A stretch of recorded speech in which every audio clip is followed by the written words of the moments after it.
शांति। आज 24 सितंबर 2024 की बाबा की साकार मुरली है। मुरली के महावाक्य हैं, मीठे बच्चे, तुम जितना समय बाप की याद में रहेंगे उतना समय कमाए ही कमाए हैं। याद से ही तुम बाप के समीप आते जाएंगे। प्रश्न है, जो बच्चे याद में नहीं रह सकते हैं उन्हें किस बात में लज्जा आती है? उत्तर है, अपना चार्ट रखने में उन्हें लज्जा आती। समझते हैं सच लिखेंगे तो बाबा क्या कहेंगे। लेकिन बच्चों का कल्याण इसमें ही है कि सच्चा सच्चा चार्ट लिखते रहें। चार्ट लिखने में बहुत फ़ायदे हैं। बाबा कहते, बच्चे इसमें लज्जा मत करो। ओम शांति। रूहानी बाप बैठ बच्चों को समझाते हैं, अब तुम बच्चे 15 मिनट पहले आकर यहाँ बाप की याद में बैठते हो। अब यहाँ और तो कोई काम है नहीं, बाप की याद में ही आकर बैठते हो। भक्ति मार्ग में तो बाप का परिचय है नहीं, यहाँ बाप का परिचय मिला है और बाप कहते हैं, मामेकम याद करो। मैं तो सब बच्चों का बाप हूँ। बाप को याद करने से वर्षा तो ऑटोमेटिकली याद आना चाहिए। छोटे बच्चे तो नहीं होना। भल लिखते हैं हम 5 मास व 2 मास के हैं, परंतु तुम्हारी कर्मेंद्रियाँ तो बड़ी हैं। तो रूहानी बाप समझाते हैं, यह बाप और वर्षे की याद में बैठना है। जानते हो, हम नर से नारायण बनने के पुरुषार्थ में तत्पर हैं व स्वर्ग में जाने के लिए पुरुषार्थ कर रहे हैं। तो यह बच्चों को नोट करना चाहिए। हमने यहाँ बैठे बैठे कितना समय याद किया। लिखने से बाप समझ जाएंगे। ऐसे नहीं कि बाप को मालूम पड़ता है हर एक कितना समय याद में रहते हैं। वह तो हर एक अपने चार्ट से समझ सकते हैं बाप की याद थी या बुद्धि कहाँ और तरफ चली गई। यह भी बुद्धि में है। अभी बाबा आएंगे तो यह भी याद ठहरी ना। कितना समय याद किया वह चार्ट में सच लिखेंगे। झूठ लिखने से तो और ही 100 गुना पाप चढ़ेगा और ही नुकसान हो जाएगा। इसलिए सच लिखना है। जितना याद करेंगे उतना विकर्म विनाश होंगे। और यह भी जानते हो, हम नज़दीक आते जाते हैं। आखिरी जब याद पूरी हो जाएगी तो हम फिर बाबा के पास चले जाएंगे। फिर कोई तो झट नई दुनिया में आकर पाड़ बजाएंगे, कोई वहाँ ही बैठे रहेंगे। वहाँ कोई संकल्प तो आएगा नहीं। वह है ही मुक्ति धाम, दुख सुख से न्यारे।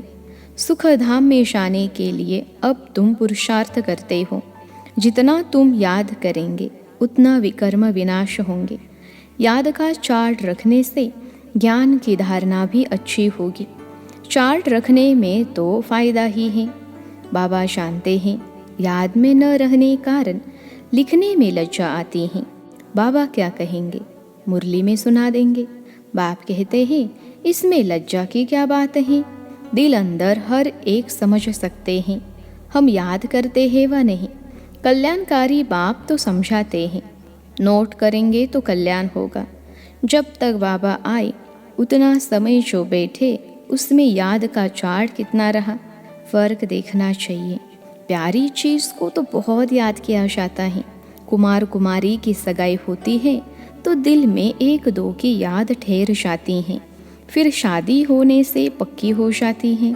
बिगर देखे समझ जाते हैं हमारी सगाई हुई है।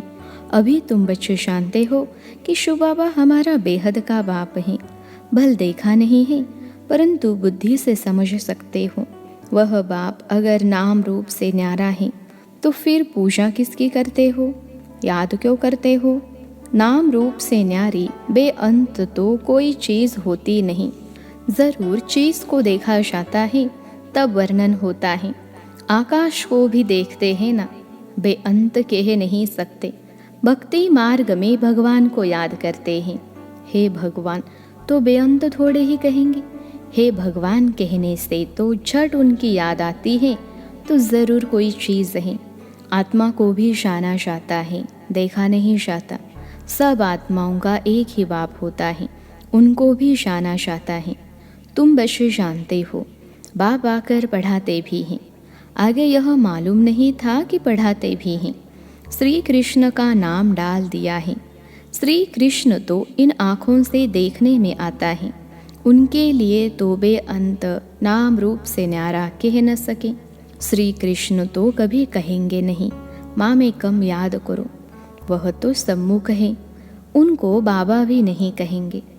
माताएं तो श्री कृष्ण को बच्चा समझ गोद में बिठाती हैं। जन्माष्टमी पर छोटे श्री कृष्ण को झुलाएंगे, क्या सदैव छोटा ही है?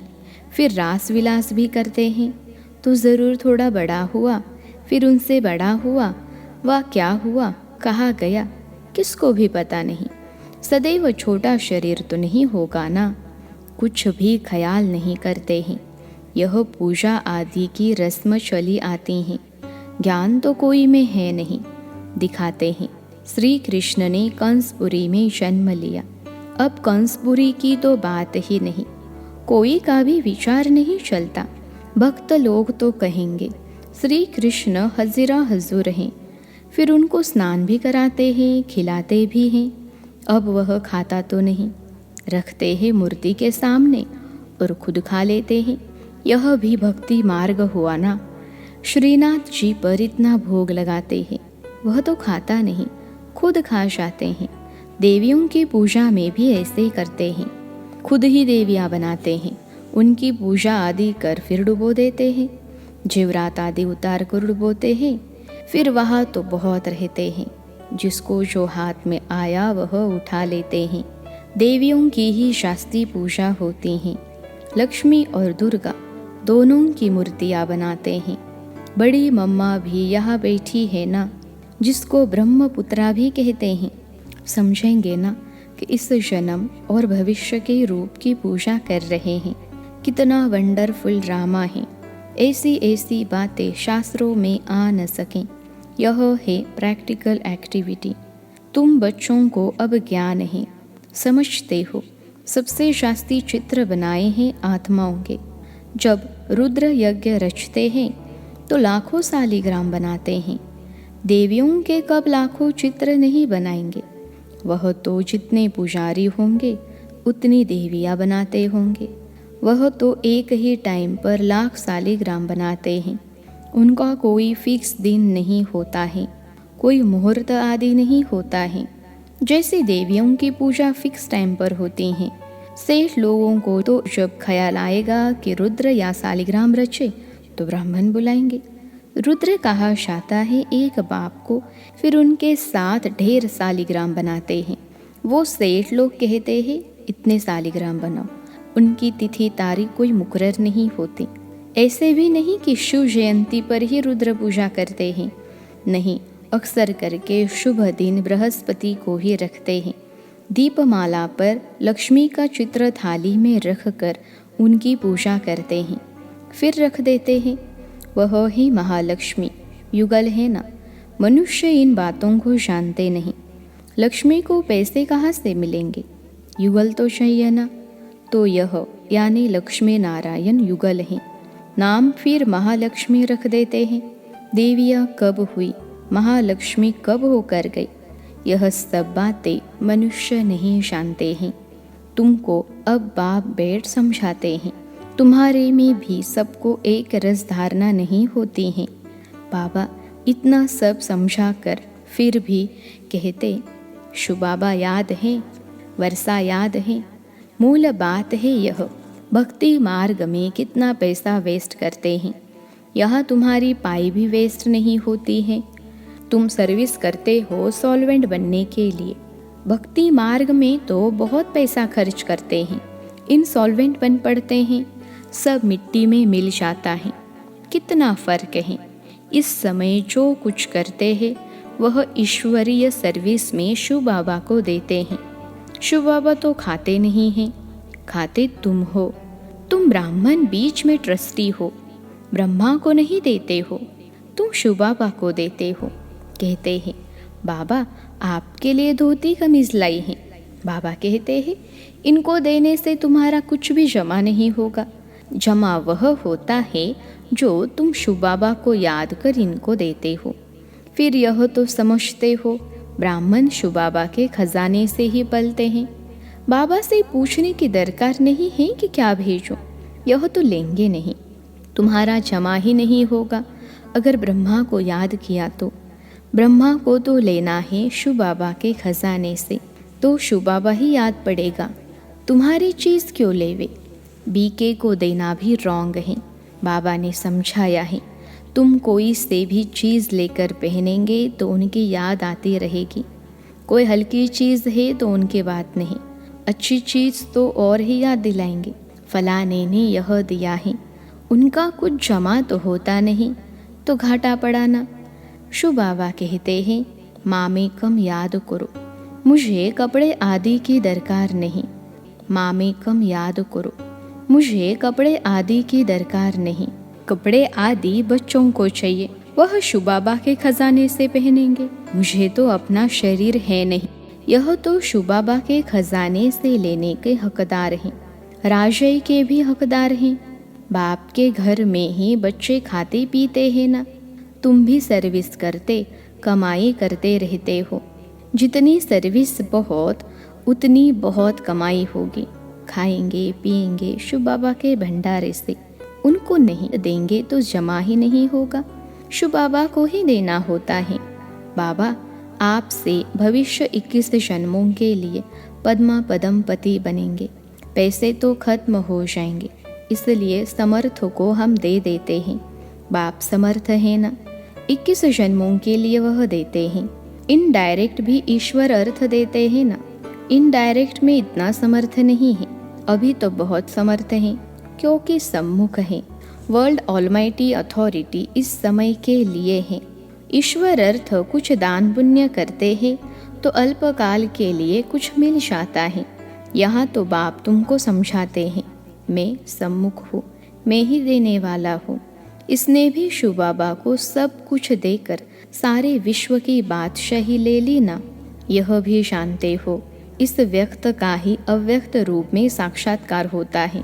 इनमें शिव बाबा आकर बच्चों से बात करते हैं। कभी भी यह ख्याल नहीं करना चाहिए हम मनुष्य से लेवे। बोलो शिव बाबा के भंडारे में भेज दो, इनको देने से तो कुछ नहीं मिलेगा और ही घाटा पड़ जाएगा। गरीब होंगे, कर की 3-4 रुपए की कोई चीज़ तुमको देंगे। इनसे तो शिव बाबा के भंडारे में डालने से पदम हो जाएगा। अपने को घाटा थोड़े ही डालना है। पूजा अक्सर देवियों की ही होती है, क्योंकि तुम देवियाँ ही खास निमित्त बनती हो ज्ञान देने के। भल गोप भी समझाते हैं, परंतु अक्सर करके तो माताएं ही ब्राह्मणी बन रास्ता बताती हैं। इसलिए देवियों का नाम शास्ती हैं। देवियों की बहुत पूजा होती है, यह भी तुम बच्चे समझते हो। आधा कल्प हम पूज्य थे, पहले है फुल पूज्य, फिर सेमी पूज्य, क्योंकि 2 कला कम हो जाती हैं। राम की डिनेस्टी कहेंगे त्रेता में, वह तो लाखों वर्ष की बात कह देते हैं, तो उनका कोई हिसाब ही नहीं हो सकता। भक्ति मार्ग वालों की बुद्धि में और तुम्हारी बुद्धि में कितना रात दिन का फर्क है। तुम हो ईश्वरीय बुद्धि, वह है रावण की बुद्धि। तुम्हारी बुद्धि में है कि यह सारा चक्र ही 5000 वर्ष का है जो फिरता रहता है। जो रात में है वह कहते हैं लाखों वर्ष, जो दिन में है वह कहते हैं 5000 वर्ष। आधा कल भक्ति मार्ग में तुमने असत्य बातें सुनी हैं। सतयुग में ऐसी बातें होती ही नहीं, वहाँ तो वर्षा मिलता है। अब तुमको डायरेक्ट मत मिलती हैं। श्रीमद् भगवत गीता है ना, और कोई शास्त्र पर श्रीमद् नाम है नहीं। हर 5000 वर्ष बाद यह पुरुषोत्तम संगम युग गीता का युग आता है। लाखों वर्ष की तो बात हो नहीं सकती है। कभी भी कोई आए तो ले जाओ संगम पर। बेहद के बाप ने रचयिता अर्थात अपना और रचना का सारा परिचय दिया है। फिर भी कहते हैं, अच्छा बाप को याद करो और कुछ धारणा नहीं कर सकते हो तो अपने को आत्मा समझ बाप को याद करो। पवित्र तो बनना ही है। बाप से वर्षा लेते हो तो दैवी गुण भी धारण करने हैं। अच्छा, मीठे मीठे सिखलधे बच्चों प्रति माता पिता बाप दादा का याद प्यार और गुड मॉर्निंग। रूहानी बाप की रूहानी बच्चों को नमस्ते। हम रूहानी बच्चों की सिखिलते रूहानी मात पिता बाप दादा को याद प्यार, गुड मॉर्निंग और नमस्ते बाबा नमस्ते। धारणा के लिए मुख्य सार। पहली पॉइंट है 21 जन्मों के लिए पद्मों की कमाई क्षमा करने के लिए डायरेक्ट ईश्वरीय सेवा में सब कुछ सफल करना है। ट्रस्टी बन शिव बाबा के नाम पर सेवा करनी है। दूसरी पॉइंट है याद में जितना समय बैठते उतना समय बुद्धि कहाँ कहाँ गई यह चेक करना है। अपना सच्चा पोता मेल रखना है। नर से नारायण बनने के लिए बाप और वर्षे की याद में रहना है। आज का वरदान है विस्मृति की दुनिया से निकल स्मृति स्वरूप रहे हीरो पार्ट बसाने वाले विशेष आत्मा भव। विस्मृति की दुनिया से निकल स्मृति स्वरूप रहे हीरो पार्ट बसाने वाले विशेष आत्मा भव। विश्लेषण है यह संगम युग स्मृति का युग है और कलयुग विस्मृति का युग है। आप सब विस्मृति की दुनिया से निकल आए। जो स्मृति स्वरूप है वही हीरो पार्ट बसाने वाली विशेष आत्मा है। इस समय डबल हीरो हो, एक हीरे समान वैल्यूबल बने हो, दूसरा हीरो पार्ट है। तो यही दिल का गीत सदा बजाते रहें कि वाह मेरा श्रेष्ठ भाग्य। जैसे देह का एक्यूपेशन याद रहता है ऐसे ये अविनाशी एक्यूपेशन की मैं श्रेष्ठ आत्मा हूँ याद रहे तब कहेंगे विशेष आत्मा। आज का स्लोगन है हिम्मत का पहला कदम आगे बढ़ो तो बाप की संपूर्ण मदद मिलेगी। हिम्मत का पहला कदम आगे बढ़ो तो बाप की संपूर्ण मदद मिलेगी। अच्छा, ओम शांति।